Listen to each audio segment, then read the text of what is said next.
this is Jake with the Tattoo Improvement Network, and today I will be sharing with you tips for successfully tattooing knees and elbows. Be sure to keep up with us by subscribing to our newsletter at tattooimprovement.com. Alright guys, I'm clipping in on the second sitting on this tattoo actually, and I did that for a couple of reasons. You'll notice first that I'm working above the knee right now, so it's not really truly working on the kneecap. It's a little easier right there on the thigh and easy to get good saturation. But the first reason I clipped in on this episode, or on this sitting, is because I want you to take a look at the red stripes and how kind of the dark areas aren't really solid black and they're a little spotty. And that's because I just kind of scrubbed them in loosely with the intention of going back, almost like a painterly style, going back in and saturating them more fully in another sitting. And that brings me to my first point with knees and elbows is I always try to get a healed look at them if you can, and schedule a time to pick back through them, just because there's almost always going to be inconsistencies. Secondly, I wanted you to see the blues fresh and then healed. We're going to clip into a third sitting here in a little while, and you'll see kind of how much they kind of dull down when they're healed. Another thing I want you to notice, I'm going through right here with the liner after the shader. I was using a 13 mag there to start to block in my darks, my dark blues to my light blues, and then I came back through with a liner and pushed up against those stars. Did that for a couple of reasons too. Most importantly, I wanted to establish how the form turned, where I went from dark to light. And if I had just picked a medium blue and lined those stars with it, you would have seen the outline on the stars where it got lighter. And I didn't want that. So what the lines helped, or what shading first helped me to do, was to establish how that form turned, and then I was able to pick those same colors and transition them within the lines of the stars, so they didn't read as actual lines. I don't know if that made any sense. All right, so I'm packing through in transitioning from darks to lights in the blues. That's kind of hard to tell with the time-lapse footage, but I'm really being deliberate and slow and trying to get a really nice saturation. You'll notice that it bleeds a lot. Knees and elbows bleed a lot, and for that reason, you really want to wipe often, get into an area and get out of it, and rinse your tube very often. All right, there you go. Now you can see this is the third sitting, and that those blues are healed, and you can see how much they've kind of dulled down, and they're not quite as vibrant or poppy, and that kind of lets you know that you really need to push that contrast harder than you think you should, because subtle variations don't read all that well. Also, I apologize for this part of the video. I had to put the camera on my head. I left my tripod at home, so it's going to get a little sickening to watch for a minute just because I'm moving around so much. Okay, so here you can really tell I'm using really light tones, so it's hard to see the saturation because the irritation in the skin pops up so quickly. So what you have to be able to do is to recognize whether or not you're getting that color in solidly without actually being able to see it. And I do that by feeling in my offhand or my stretching hand, feeling for a vibration, a consistency in vibration. You'll recognize it whenever you see a nice solid area of saturation. You can almost feel that it's going in there. It'll just be a nice deep kind of vibration that you feel in your offhand. And I try to do that not just on knees and elbows, but everywhere.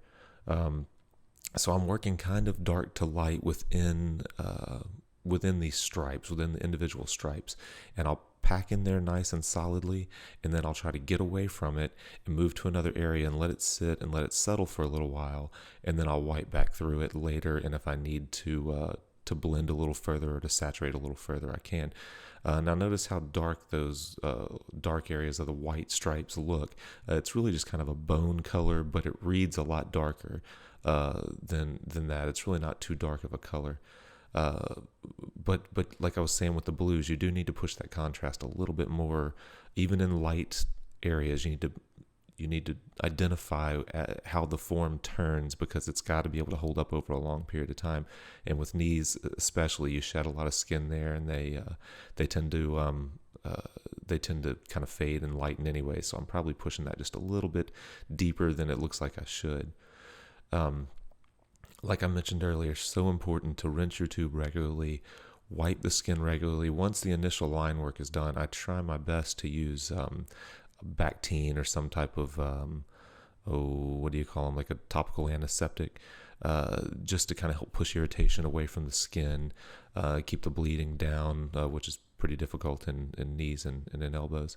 But I try to wipe, instead of wiping with soap or water, I'll move over to something like a Bactine and wipe consistently with it really often, just to keep my inks and my tubes from becoming contaminated with a lot of blood and plasma and all that stuff.